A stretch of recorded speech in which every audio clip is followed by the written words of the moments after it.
is institutional racism in the police. So, detain you for 23 as well. I am black. For half a century, the relationship between ethnic minorities and the police has been a source of concern. When the country's biggest police force was first declared institutionally racist in 1999, No justice! No peace! the recruitment of black and Asian officers was championed as a solution. Today, the chair of Britain's National Black Police Association says not only are the expertise of black and Asian officers being sidelined, he warns that policing is being politicised by culture wars, and now the laws introduced to protect minorities are in danger of being disproportionately used to prosecute them for interracial disputes.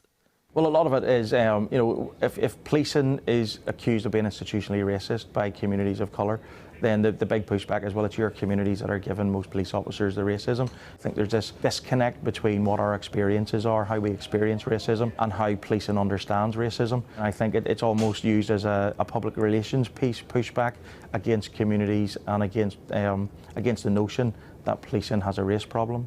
This year has seen high-profile cases of ethnic minorities investigated or prosecuted over their language when discussing race or criticising politicians. This is Kojo, a successful executive who would only discuss his case anonymously. He responded to a Conservative candidate's critical tweet of Marcus Rashford. A friend tweeted the politician with this emoji and expletives.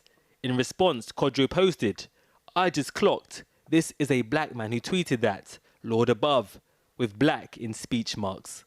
When his friend said the politician was tap dancing for Massa, Kojo replied with a Daffy Duck gif like this. And almost a year to the day of that exchange online, I was then contacted by the police. I was then interviewed twice by the police under caution. The implication of the conversation and the gif is that that man was performing online for white people. Mm-hmm. Can you see why that would be offensive and to him a racist remark? I can see where it would be offensive, but where he perceives it as racist, I find it hard to grasp and conceptualize. For me, it was a political critique of his viewpoint. To have been in that situation from the result of a GIF, and a GIF that, for me, I have seen widely used, my mind is blown at that someone can feel so triggered that they want to effectively ruin somebody else's life. The politician Ben Obish-Jekti, who reported Kojo, has made a string of police referrals, but has so far declined to comment. Why did there seem to be a rise in prosecutions, charges, investigations of minorities criticising other minorities? I think the increase is probably due to the external environment and the kind of polarised communities that we see ourselves in at the minute. I think policing needs to make sure that we don't get caught up in anything like a culture war. We make sure that we stay impartial. Few events have been more polarising than the war in Gaza, with millions taking to the streets in protests that have been heavily policed due to concern over slogans and chants. Last year, teacher Mariha Hussein lost her job after she was pictured at the protest holding a placard depicting Rishi Sunak and Suella Braverman at the bottom of a coconut tree. She is now the subject of a police investigation into whether she committed a hate crime. But do you now accept that some people today would find the placard to be offensive? I think that although some language and statements may be pejorative, it doesn't make it racist. Coconuts. Brown on the outside, white supremacist values on the inside. But Rishi Sunak and Suella Braverman would be offended by that. They would say that they are not white supremacists and they do not share any values whatsoever with those kinds of people.